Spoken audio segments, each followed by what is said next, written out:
네, 반갑습니다. 벌써 이제 19강 강의 시작하도록 하겠습니다. 오늘과 이제 다음 시간 마지막 19, 20강은 케투빔이라고 하는 성문서에 대해서 여러분과 함께 말씀을 나누면서 구약의 맥잡기를 마무리할 수 있도록 그렇게 하겠습니다. 사실 성문서라고 하는 것은 원래 의미가 거룩한 문서다 이렇게 얘기를 합니다. 홀리 스크립처라고 얘기하죠. 거룩한 문서. 그러니까 하나님께서 하나님의 종들을 통해서 기록한 두루마리나 이런 문서들이 숨겨져 있다가 하나님의 그런 그 특별한 은혜로 인해서 이런 두루마리들이 발견이 되면서 세상에 이 귀한 두루마리들이 빛을 발하고 드러나게 된 것이죠. 그래서 그것을 보통 시가서라고 얘기도 하지만 원래 시가서 자체보다는 성문서라고 하는 것은 좀 더 광범위하고 범위 자체가 넓습니다. 그래서 이 성문서의 종류는 저희들이 보통 이제 알고 있기로는 욥기, 시편, 잠언, 전도, 아가 정도를 보통 성문서다라고 표현하지만 실제적으로 이 성문서의 종류는 조금 더 넓습니다. 그래서 이곳에 예레미야, 에가, 그 다음에 다니엘, 에스더, 에스라와 느헤미야를 포함한 역대기, 룻기까지 총 11권을 성문서다라고 표현을 합니다. 그리고 이 성문서의 기록 연대 추정은 대부분이 사실은 다윗 시대에 쓰여졌기는 하지만 이것을 편집해서 시편이나 욥기나 잠언이나 전도서로 한 권의 책으로 만들어낸 것은 바벨론 포로 이후에 이제 이것들이 재편집되어져서 세상에 드러나게 되었다고 볼 수 있습니다. 그리고 성문서의 형태를 보면 역사 서사시 형태, 다시 말하면 역사적인 서사시 형태의 성문서가 하나 있는데 이것은 다니엘, 역대기, 에스라와 느헤미야 이렇게 한 권의 책이 연결되어져서 한 3권 정도의 책으로 역사 서사시라고 보통 이제 그 형태를 말하기도 합니다. 그 다음에 3편의 이제 지혜서가 있는데 시편과 잠언과 욥기가 바로 3편의 지혜를 묶은 그러한 시다 이렇게 기록이 되어 있습니다. 그다음에 5권의 이제 두루마리 형태의 그 책들로 구성된 것이 아가서, 룻기, 예레미야, 예가, 그다음에 전도서, 에스더 이렇게 5권이 되어 있는데 사실은 이스라엘의 절기 5번의 절기에 이 각 책들이 여러분 읽혀진다는 것입니다. 제가 이제 오래전에 오순절 샤브오트에 대한 얘기를 나눴을 때도 오순절날은 항상 룻기를 읽는 것이 전통적 유대인의 관례입니다. 그렇듯이 5개의 절기에 맞춰서 여러분 이 5권이 계속해서 이렇게 읽혀지고 또 낭송되어진다는 사실입니다. 그래서 우리가 성문서 케투빔이라고 하는 성문서는 조금 더 우리가 알고 있는 욥기, 시편, 잠언, 전도, 아가를 좀 넘어선 보통 바벨론 포로기 이후에 썼던 그런 역사서와 함께 그것을 총합해서 성문서다 이렇게 부른다는 것을 여러분 기억하시면 좋겠습니다. 자, 우리가 첫 번째로 보려고 하는 것이 바로 이제 시편의 내용입니다. 자, 시편은 우리가 보통 이제 찬송의 시다, 또 시가서다 이렇게 표현을 하지만 엄격히 시편은 예언서에 가깝습니다. 그래서 시편을 읽다 보면 굉장히 많은 그 예언들이 기록이 되어 있고 그런 예언들의 기록은 실제적으로 신약에서 신약의 저자들이나 예수님에 의해서 굉장히 많은 부분들이 인용되어지고 있다는 것이죠.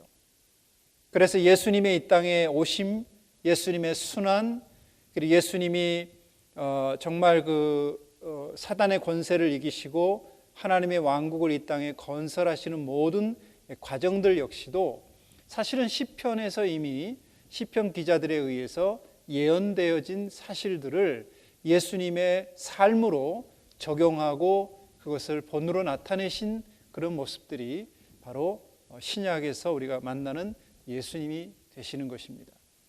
예수님께서는 구약의 예언의 말씀들을 따라서 행하시고 구약의 예언의 말씀들을 따라서 증거하시고 구약의 예언들의 말씀들을 따라서 여러분 자신의 그러한 이 땅에 오심을 증명하시는 일들을 우리가 하셨다는 것을 볼 수가 있죠.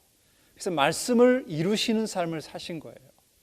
왜냐하면 그분이 곧 말씀이시기 때문에 주님은 말씀을 벗어난, 즉 구약의 계시되어 주신 토라나 그 다음에 다른 선지서나 또 시편이나 성문서나 이런 말씀들, 기록되어진 하나님의 말씀들, 그 말씀들의 범위를 벗어난 어떤 여러분 본인 개인의 의사, 개인의 의견, 또 개인의 어떠한 사상, 생각을 사람들에게 가르치지 않았다는 것입니다.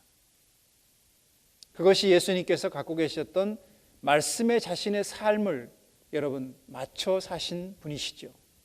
그리고 그분은 진리였고 그 진리가 주님 자신을 완전히 감싸고 계셨기 때문에 주님은 그 진리 안에서 자유로울 수 있었던 것입니다. 그래서 우리는 시편의 말씀들을 보시면 사실은 시편 150편 중에서 이제 긴 전체의 한 절이나 한두 절을 포함한 아주 짧게 또 부분적으로 인용한 것들을 다 포함하면 보통 129개가 129개가 신약에서 인용되어 있습니다. 상당히 많은, 다시 말하면 창세기부터 말라기까지를 볼 때에 시편처럼 많은 부분들이 신약에서 인용된 성경이 없을 정도로 시편은 신약 시대를 형성하는 데 있어서 굉장히 중요한 신앙의 기초, 복음의 기초, 또 예수님께서 이 땅에 오셔서 행하신 사역의 기초가 되는 것이 바로 시편의 많은 말씀들로부터 출발하셨다라는 것을 우리가 염두에 두시면서 여러분들이 시편을 그냥 단순히 시적인 좋은 시다라고만 보는 게 아니라 이걸 예언적 입장에서 보신다면, 예언서의 입장에서 그 말씀을 보신다면 훨씬 더 그 말씀이 의미가 다르게 다가올 수 있고, 그리고 시편을 읽을 때마다 그 저자의 의도와 그 저자가 갖고 있는 하나님의 마음과 생각이 여러분 꼭 그리스도를 향해서 표현되고 표출되어지고 신약교회를 향해서 두드러지게 드러났다는 사실을 우리가 본다면 굉장히 시편은 예수님의 이 땅에 오심, 또 신약교회가 이 땅에 생겨나는 모든 과정 속에 상당히 중요한 역할을 했다라는 걸 볼 수 있습니다. 예를 들면 시편 134편 1절은 여호와의 모든 종들아 여호와를 찬양하라 이렇게 기록이 되어 있습니다. 그런데 이 말씀을 계시록 19장 5절에 보면 이렇게 표현이 되어 있죠. 하나님의 종들아 다 우리 하나님께 찬송하라. 구약의 시편을 신약적 용어 표현으로 살짝만 바꿨을 뿐이지 그 의미나 뜻은 똑같이 전달되어지고 있는 것입니다. 그러니까 신약의 그 저자들이 시편의 많은 말씀들을 인용하고 있다는 것은 그만큼 시편이 여러분 신약의 그 시대를 사는 사람들에게 굉장히 많이 읽혀지고 또 사람들에게 있어서 굉장히 중요한 그러한 신앙의 기본적 그 틀을 마련해 주었던 성경이다라는 걸 우리가 볼 수 있습니다. 제가 오래전에 이제 과테말라의 현지인 사역자들을 위한 세미나를 인도하기 위해서 간 적이 있는데요. 그러니까 원주민, 현지인들이죠. 제대로 신학 공부를 하지 않고 목회를 하시는 분들입니다. 어려운 열악한 환경에서. 그런데 그분들이 그냥 그렇게 사역을 하는 데 있어서 기준이 뭡니까? 하고 제가 물어봤어요. 그랬더니 그곳의 사역자들의 대부분은 시편 한 번을 딱 읽고 나면 그냥 사역자가 된대요. 자, 그만큼 사람들이 뭐 사역자도 필요하기도 하지만 그만큼 사람들에게 있어서 그 당시에 그 원주민 사역자들에 있어서는 아마도 시편이 가장 접근하기 용이하고 쉬웠던 부분일 수도 있고, 또 시편 한 편을 다 읽고 나서 나름대로 은혜를 받고 또 그 은혜 안에서 사역을 본인들이 이제 시작을 하는 경우도 있겠습니다만은, 그만큼 시편은 사람들에게 상당히 중요하고 메리트를 주는 그런 성경의 한 권의 책이다라는 걸 우리가 볼 수가 있습니다. 두 번째로 보면 시편은 기도의 책입니다. 자, 우리는 이제 이걸 뭐 헬라 히브리 말로 트빌롯이라고 표현하는데요. 사실 시편처럼 많은 기도가 수록되어 있는 그런 성문서가 없습니다. 물론 다른 모든 성경에도 기도들이 나옵니다. 또 기도들을 했던 내용들이 기록되어 있고, 그래서 참 성경은 기도의 책이다라고 해도 과언이 아닐 정도로 많은 믿음의 사람들이, 선진들이 하나님 앞에 기도했던 기도의 내용들이 그곳에 수록되어 있는 걸 볼 수 있습니다. 사실 교회에서 제일 어려운 것 중에 하나가 기도 생활이고 기도하는 거죠.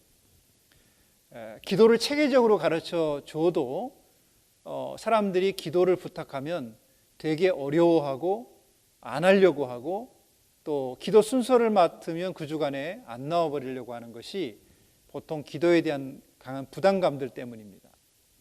그런데 저는 개인적으로 이제 기도 생활을 가르치면서 많은 사람들에게 강조하는 건 뭐냐면, 기도를 사람의 머리로 하지 말라는 것입니다. 그건 기도가 아니죠. 여러분, 우리는 가장 좋은 기도의 교본을 갖고 있는데도 불구하고 그것이 내 기도 생활에 얼마나 유용하고 축복이 되는지를 모르기 때문에 기도라는 것을 개인적인 어떤 생각이나 머리로 짜내고 그걸 만들어서 기도를 해야 된다라는 부담감들을 갖는 것입니다.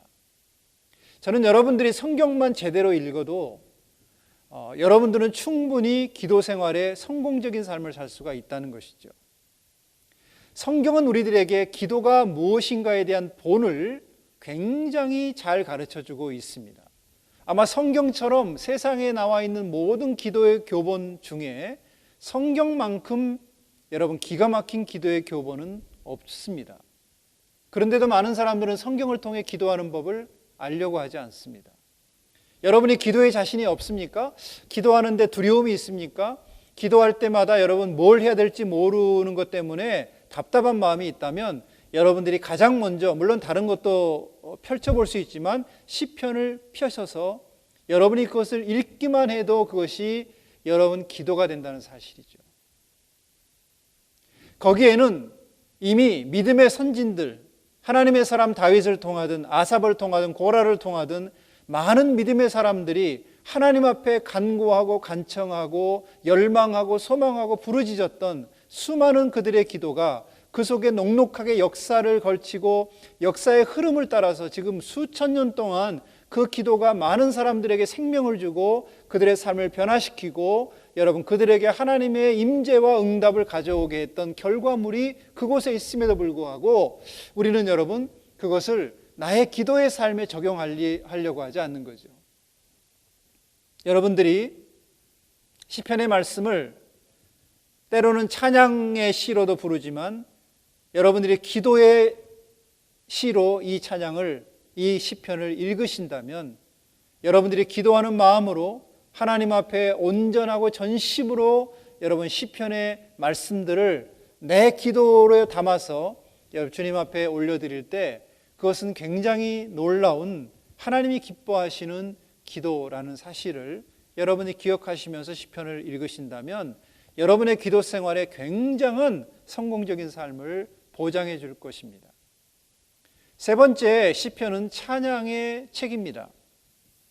트힐림이라고 부르는 찬양이라는 걸, 찬양의 책이죠. 그래서 이렇게 복음성가라든지 보면 제일 많이 인용되어져서 만들어진 그 곡들의 대부분이 사실은 시편을 위주로 만들어져 있다는 것을 볼 수 있습니다. 그래서 여러분들이 찬양을 부를 때도 이 말씀을 인용해서 말씀을 통해서 만들어진 곡들은 그게 찬양이자 곧 말씀이기 때문에 여러분들이 그 말씀을 선포하시면서 찬양하시면 여러분은 찬양을 통해서 말씀을 선포하는 것이 되기 때문에 그것은 굉장히 능력이 있고 힘이 있는 것입니다. 자, 우리는 시편에 많은 찬양의 시들이 적혀 있죠. 수많은 찬양들, 또 할렐루야로 시작하고 끝나는 시들. 여러분, 때로 우리가 가사를 몰라도요, 또 찬송가가 없어도요, 또 복음성가를 여러분들이 기억은 얼핏 나는 것 같은데 정확하게 가사를 모를 수도 있겠죠. 그러나 찬양을 하고 싶을 때 여러분 시편을 펴셔서 여러분이 그 시편을 노래하십시오. 그 시편을 외쳐 부르십시오. 여러분이 그 시편을 손을 들고 주님 앞에 고백하십시오. 그것이 바로 여러분의 찬송이 되는 것입니다. 지금 고대로부터 히브리인들은 사실 우리처럼 악보가 없어요. 지금은 이제 물론 악보들을 가지고 곡을 만들지만 지금 성경을 읽는 정통 히브리인들은 악보가 없이 그 음에 리듬과 그러니까 곡조를 붙입니다. 그래서 그것을 찬양으로 부르는 거죠. 예를 들면 우리는 여호와는 나의 목자시니 내게 부족함이 없으리로다 이렇게 성경을 읽지만 그 사람들은 여호와는 나의 목자시니 이렇게 단조음으로 비슷하게 이렇게 이 시편을 읽기 때문에 그들이 읽는 시편은 곧 찬송이 되는 것이죠. 그래서 악보가 꼭 있어야 되는 게 아니라 여러분들이 입술을 열어서 이 시편의 노래들을, 시편의 찬송의 시들을 고백할 때 그것이 하나님이 들을 때는 그분의 노래가 되는 것입니다. 그래서 굉장히 이 시편은 많은 사람들에게 영감을 주고 많은 사람들을 감동시키고 많은 사람들로 하여금 하나님을 더 구하고 찾을 수 있도록 길을 열어가는 굉장히 중요한 그런 책이라고 우리가 보여집니다. 그 다음에 시편은 시문학책이에요. 시문학. 그래서 이 시편 안에는 찬양의 시가 있고 탄원을 위한 시가 있고 감사의 시가 있고 그 밖에 다른 성전을 향한 그들의 갈망, 하나님을 향한 임재, 또 하나님의 법궤를 갈망하는 마음들, 이런 것들을 향한 수많은 시들이 여러분 그곳에 기록이 되어 있습니다. 그래서 시문학적으로도 굉장히 탁월하고 뛰어난 책이다라고 여러분이 기억하시고 읽으시면 굉장한 도움이 될 것입니다. 마지막으로 시편은 저는 예배의 책이다라고 단정짓고 규정할 수 있습니다.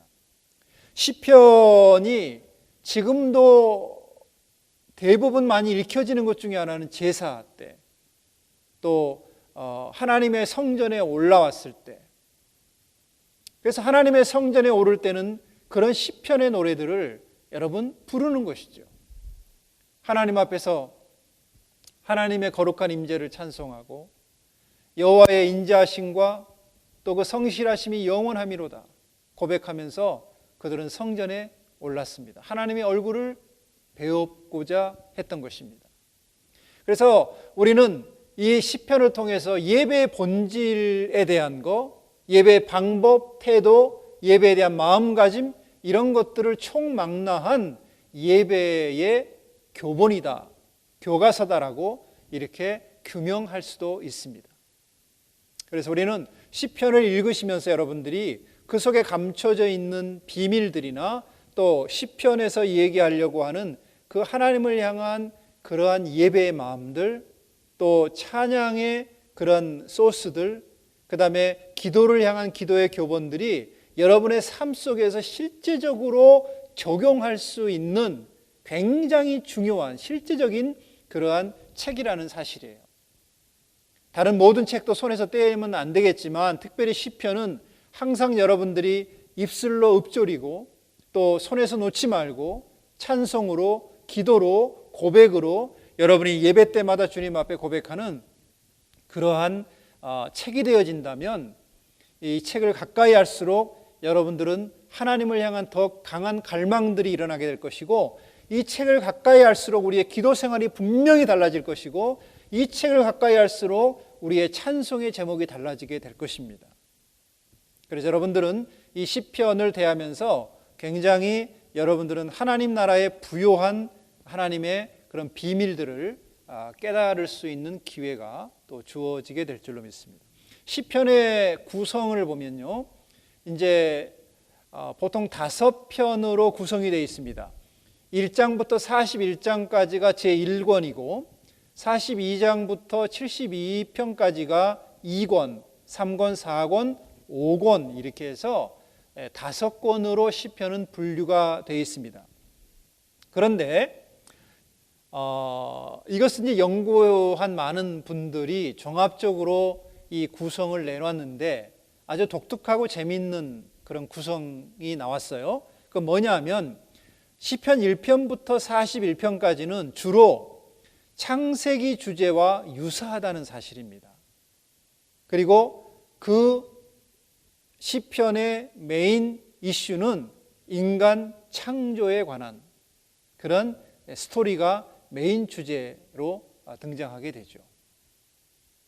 그리고 대부분 이 시는 다윗에 의해서 쓰여진 시편 목록입니다. 그리고 두 번째 제2권으로 들어가면 42편에서 72편까지는 출애굽기 주제와 유사하다는 사실을 발견하게 됐습니다. 그래서 그 기간 그 2권에는 많은 부분들이 구원과 구속에 대한 내용들이 포함이 돼 있다는 사실입니다. 그리고 이것은 다윗과 함께 고라의 자손들이 여러분 이 시편을 기록해 놨습니다. 그리고 세 번째 제3권에 들어가면 레위기 주제와 유사하다는 것이죠. 레위기는 제사에 대한 가르침을 주는 책이지 않습니까?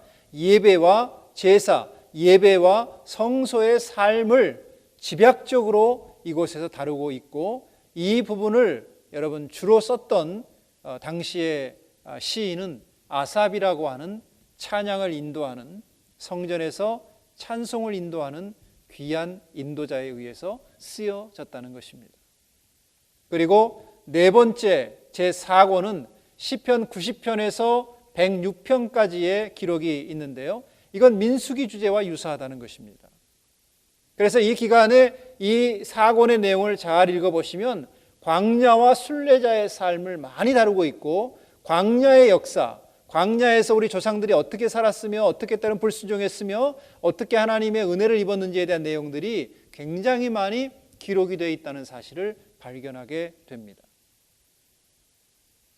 그리고 대부분 이 90편에서 106편까지의 저자들은 저자 미상의 그런 시들로 구성이 되어 있다는 것이죠. 자, 제5권 107편에서 150편까지를 보면 신명기 주제와 유사합니다. 이때는 말씀과 찬양이 여러분 메인 주제가 되어지게 됩니다. 그리고 이 시의 대부분의 저자는 다윗에 의해서 쓰여지게 됩니다.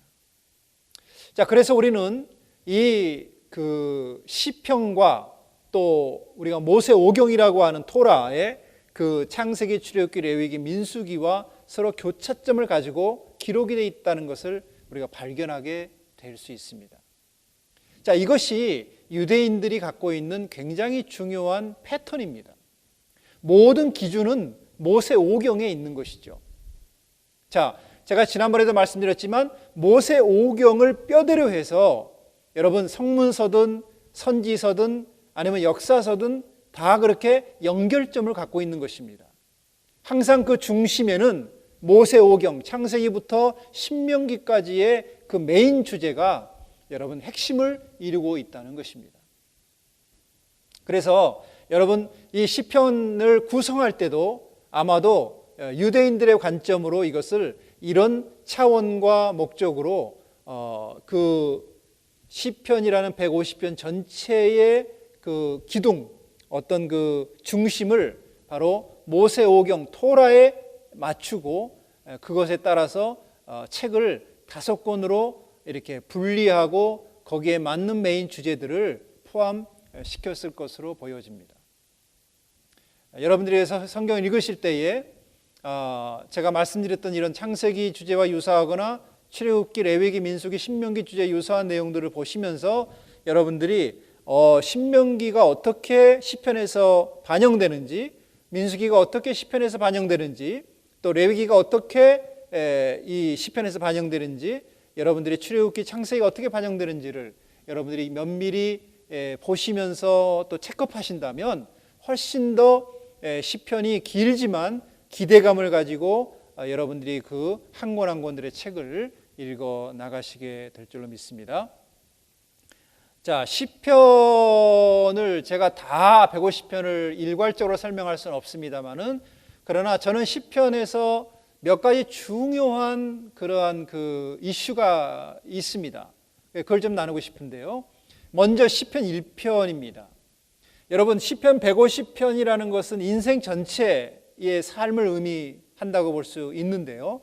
자, 우리가 태어나서부터 죽는 순간까지, 또 이 땅에 태어나서부터 영원한 하나님의 보좌 앞에 가는 순간까지라고 우리가 우리의 인생을 이렇게 막대로 놓고 본다면 시편 1편은 바로 우리의 첫 인생의 관문입니다.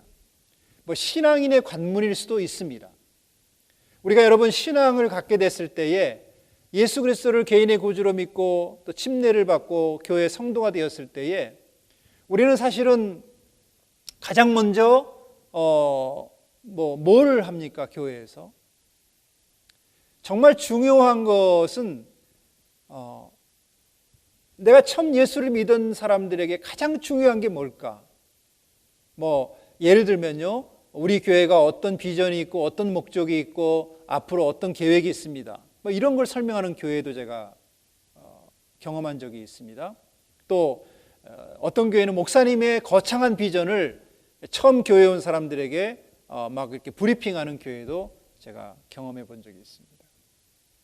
어떤 교회는 또 구원부터 시작해서 이렇게 교회 생활, 헌금 생활 이런 것들을 사람들에게 이제 체계적으로 몇 주 동안 가르칩니다. 물론 이 모든 게 다 필요하고 또 있어야 되고 가르쳐야 되죠. 그러나 성경에서 우리에게 말하고 있는 중요한 그런 그 메인 이슈를 놓치면 안 되는 거죠. 처음 여러분들이 예수를 믿게 되고 정말 교회를 나온 사람들에게 정말 가르쳐야 될 게 뭐냐? 하나님의 진리를 즐거워하는 법을 가르쳐줘야 되는 거예요. 이것이 시편 1편의 맥락입니다. 내가 처음으로 예수를 알게 됐을 때에 가장 먼저 즐거워해야 되는 건 여러분 교회 생활이 아니에요. 교회 와서 사람들하고 밥 먹고 교제하는 생활이 아니에요. 하나님의 말씀을 즐거워하는 생활, 하나님의 진리의 말씀을 즐거워하는 그 생활 속에서 살아가는 것을 배워줄 때 그것이 우리의 삶의 진정한 삶의 기쁨이고 즐거움이고 희락이라는 것을 가르쳐야 여러분 그 사람들의 신앙이 어떤 위기가 오고 어려움이 와도 흔들리질 않아요. 그래서 시편 1편은 시편 전체나 인생 전체, 영적인 삶 전체를 설명하는 그런 서론과도 같은 것입니다. 그래서 의인과 악인의 길, 생명과 사망의 길, 하나님이 인정하시는 길과 하나님이 멸망시키는 길이 무슨 길이냐라는 걸 보여주고 있는 거죠. 자, 여기 보면 이런 말씀이 기록되어 있지 않습니까? 2절에 오직 여호와의 율법을 즐거워하여 그 율법을 주야로 묵상하는 자로다, 이렇게 표현을 합니다. 자, 오직 여호와의 율법 토라를 즐거워하도록이요.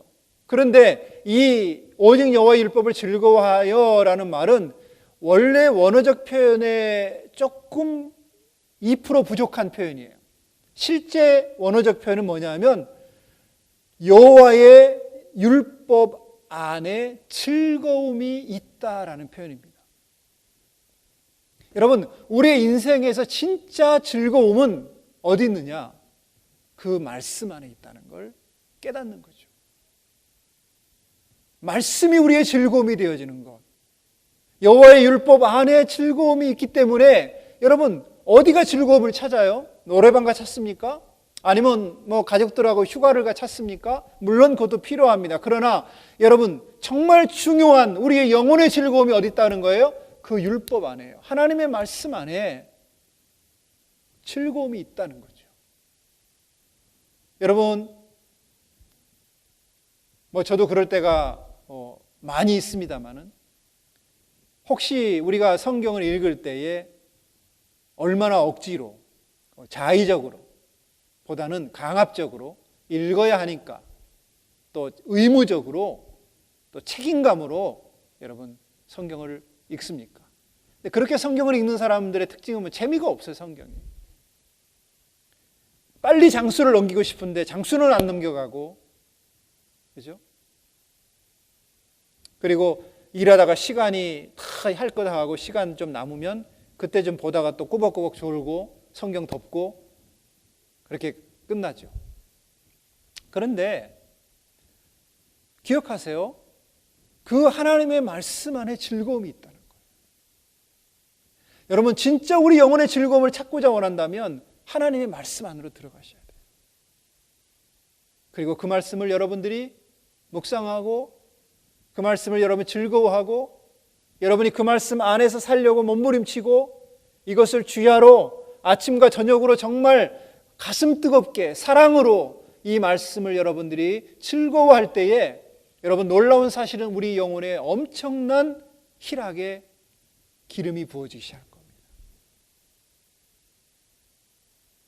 여러분, 어떤 어려움이 있고 힘든 일이 있어도 우리 영혼으로부터 솟아나는 그 희락의 기름이 부어질 때에는 여러분, 우리의 외적인 위기를 하나님의 능력으로 이겨낼 수 있는 굉장히 강함이 우리 안에서 여러분 자라나기 시작한다는 사실이죠. 다윗이 그것을 설명하고 있습니다. 그 많은 어려움과 위기들을 모면하고 지나오면서 다윗이 경험했던 건 뭐예요? 하나님의 율법을 즐거워하는 법이었어요. 하나님의 율법 안에 거하는 삶이에요. 그래서 그 율법이 여러분 다윗의 인생과 삶의 중심이 되었고, 그는 왕이 되었어도 야경이 깊기 전에 여러분 하나님 말씀을 읽기 위해서 잠도 자지 아니하고 때로는 침상을 적시면서 울기도 하고 여러분 밤을 꼬박 새면서 여러분 그 말씀을 즐거워하면서 그 즐거움을 누렸던 것이에요. 이것이 우리에게 시편 1편이 필요한 이유입니다. 그래서 시편 1편을 여러분이 들어가실 때에 이 1편의 말씀을 여러분들이 잘 들어가서 그 1편의 말씀에 온전하게 안착하면 그 다음에 2편부터 150편까지의 모든 시편은 여러분의 인생 전체 안에서 여러분이 어떤 위기와 어려움과 흔들림과 그런 상황 가운데서도 여러분들은 능히 하나님을 찬송하는 그런 놀라운 삶의 축복된 인생으로 여러분의 인생을 결말 지을 수 있고 여러분의 인생을 마감할 수 있다는 사실입니다. 그 다음에 우리가 또 한 가지 보는 건 시편 22편입니다. 여러분이 시편 사실 22편이 있어야 23편이 존재하고 23편이 있을 때 24편이 존재합니다. 이것은 예수 그리스도에 대한 굉장히 중요한 예언적 계시를 수록하고 있는 세 편의 시예요. 그래서 우리는 보통 23편만 알지만 22편, 23편, 24편이 한목으로 연결되는 책이라는 걸 여러분이 기억하시면서 읽으시면 좋습니다. 창세기 22장과 이사야 53장과 함께 구약에 나타난 갈보리를 가장 잘 묘사하고 표현해 준 그런 시편 중에 하나가 바로 시편 22편입니다. 여러분, 예수님이 십자가에 달려 돌아가셨을 때에 이 시편의 말씀을 인용을 하십니다. 어찌하여 나를 버리시나이까? 여러분, 주님께서 이러한 십자가의 고통과 하나님께로부터 버림받음에 대한 그 부르짖음의 외침이 벌써 이미 여러분 수천 년 전에 다윗에 의해서 고백되어졌다는 사실이죠. 다윗의 이 고백은 곧 메시아이신 예수 그리스도의 십자가에 달려 돌아가실 때 고백할 그 고백을 미리 대신하여서 여러분 하나님 앞에 고백하고 있는 것이에요. 그러니까 다윗은 스스로 자기 자신이 예언적 선언을 하는 것이죠. 자, 그래서 22편은 두 부분으로 나눌 수 있는데요. 1절부터 21절, 22절부터 마지막 절로 이렇게 나눌 수 있습니다. 그래서 첫 번째 단락은 나무에 달려 사형집행을 당하는 장면이 아주 디테일하게 묘사가 되어 있고, 사실 이 부분은 어떤 의미에서 보면 창세기 3장 15절에 예언한 것처럼 사단이 여자 후손의 발꿈치를 물어뜯는 장면이라고 볼 수 있습니다. 그 물어뜯는 장면 때문에 얼마나 고통스럽고 얼마나 여러분 힘든 시간을 십자가에서 여러분 부르짖는 그 메시아의 외침, 고백이죠. 마치 1절부터 21절까지를 보면 여러분 여자의 후손을 물어뜯음으로 승리한 사단의 외침처럼 보입니다. 그때는 부르짖는 절규에도 하나님께서 그의 아들을 버리시고 그의 부르짖는 절규를 듣지 않으시는 하나님의 모습이 묘사되어 있습니다. 그런데 항상 시편의 결론은 뒷부분이에요. 22편 22절부터 31절에 보면 계속해서 찬송이 울려 퍼지고 승리의 장면이 묘사되어집니다. 이 말씀 다시 말하면 여자의 후손, 즉 여러분 사단이 여자의 후손의 발꿈치를 물어뜯어서 승리한 것처럼 보였지만 실제로 그 죽음을 통해서 여자의 후손이 뱀의 머리통을 짓밟아버리는 그런 기가 막힌 희열과 감격과 여러분 우리에게 감동을 선물해 주는 승리의 장면이 거기에 등장합니다.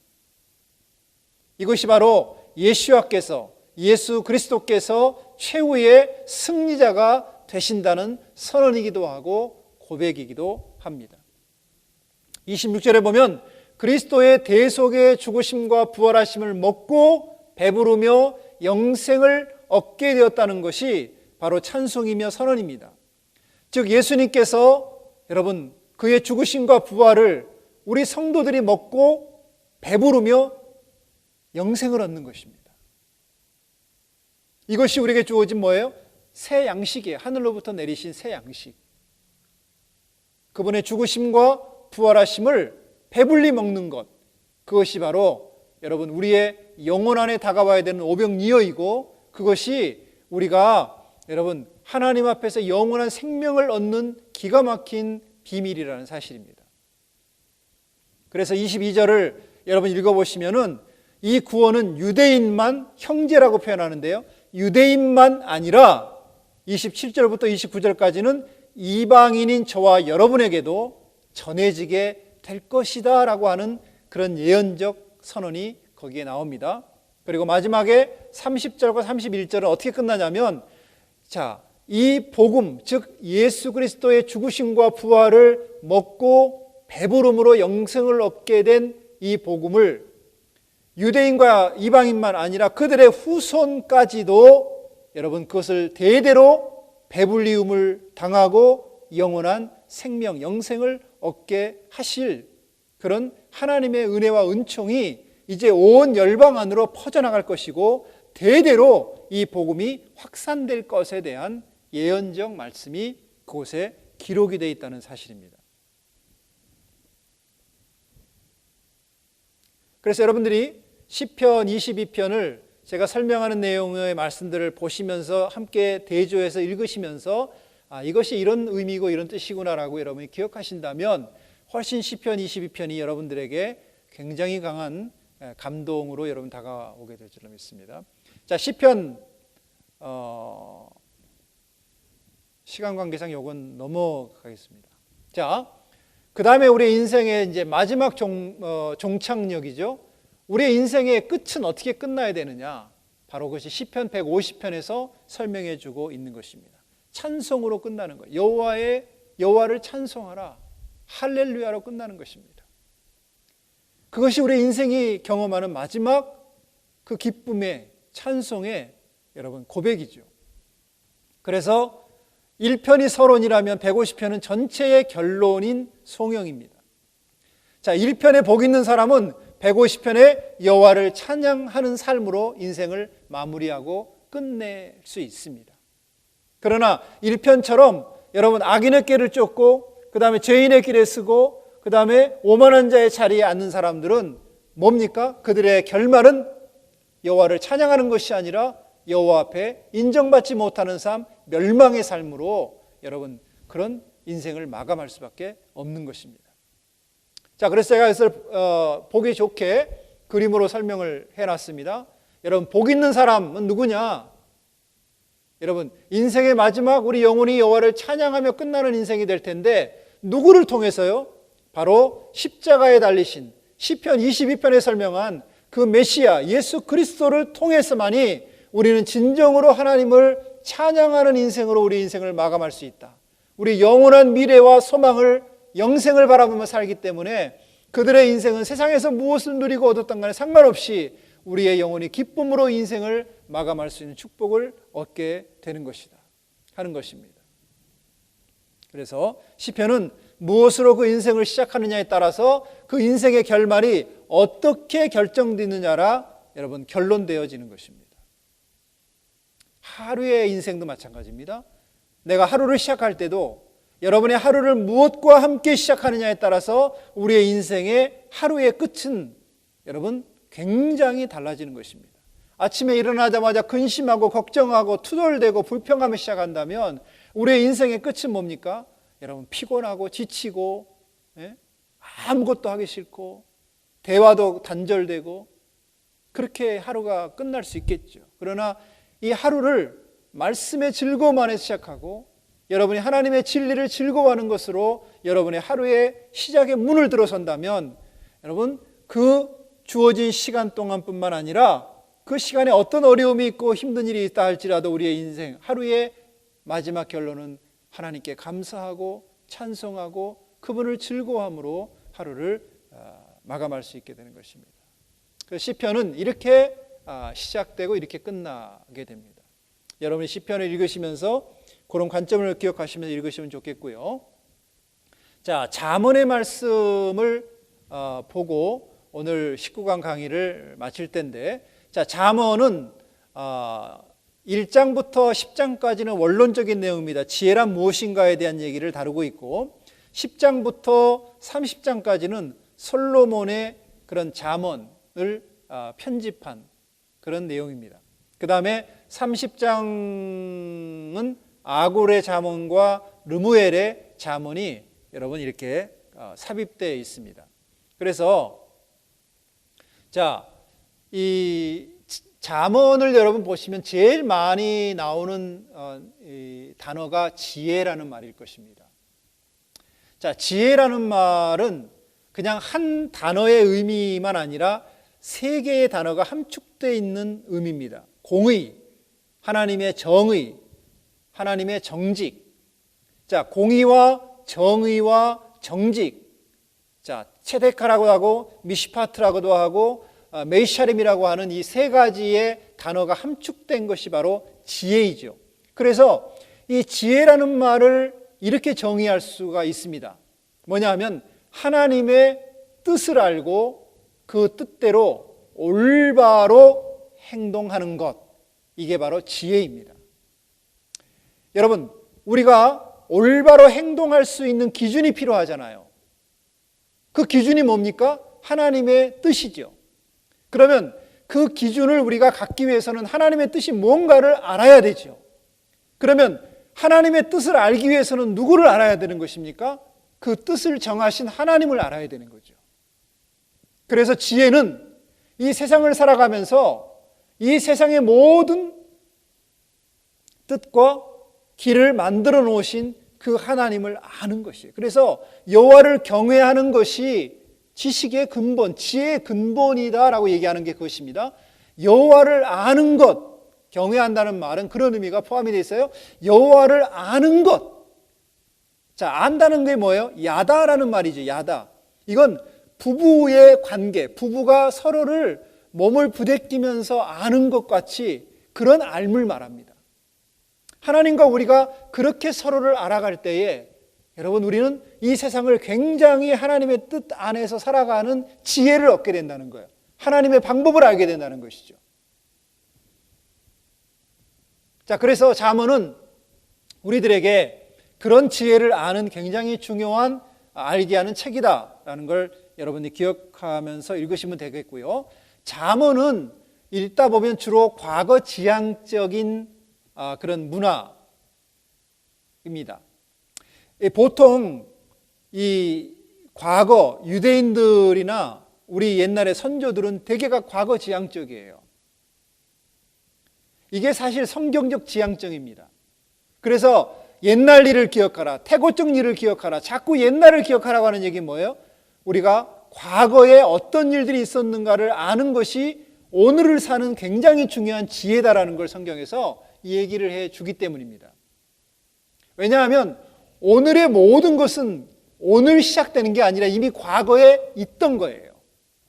자, 과거에 시작도 있었고 끝도 있었습니다. 자, 여러분, 끝은 앞으로 우리가 세상을 살아가면서 수천 년 후에 오는 게 아니에요. 이미 처음과 끝은 이미 있었어요.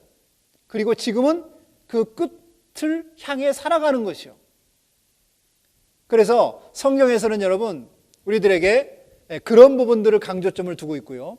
보통은 이제 성경에 읽다 보면 늙다, 이런 이제 올드맨이라는 표현들이 나오면 늙은이, 또 늙다 이런 표현들이 나오고, 거기에는 뭐를 포함하냐면 아비, 어미, 또 노인, 이런 말이 다 포함이 되어 있는 단어입니다. 그런데 잠언에서 말하는 이 늙음이라는 표현은 아무것도 모르는, 퇴보하고 뒤처지고 쓸모없고 꼰대질하고 이런 사람을 말하는 게 아니라, 이 늙음의 의미는 뭐냐면 지혜로운, 즉 하나님의 뜻이 뭔지를 알고 그 뜻대로 살아왔던 사람들의 지혜를 가진 사람을 바로 늙은이라고 표현하는 것입니다. 나이가 들어가는 것은 그래서 그런 지혜를 가진 사람, 하나님의 길을 아는 사람, 이것이 바로 여러분 과거 지향적인 가르침이에요. 자, 그래서 과거 지향적인 문화에서는 이 늙은이는 뒤처진 게 아니라 경험이 많은 거고요, 퇴보한 게 아니라 지혜가 뛰어나고, 그 다음에 쓸모없는 게 아니라 삶의 패턴과 규범을 잘 알고 이해하는 존재가 바로 늙은 존재라는 거죠.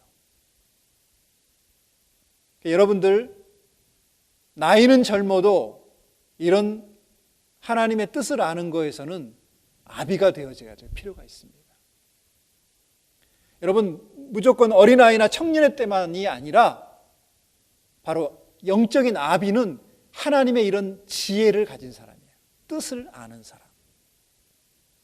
이런 사람들이 있는 단체, 가정, 교회는 굉장히 풍요롭고 부요하고 하나님의 뜻이 뭔가를 이해하기 때문에 여러분 올바른 방향을 향해 가게 되어지게 되는 것입니다.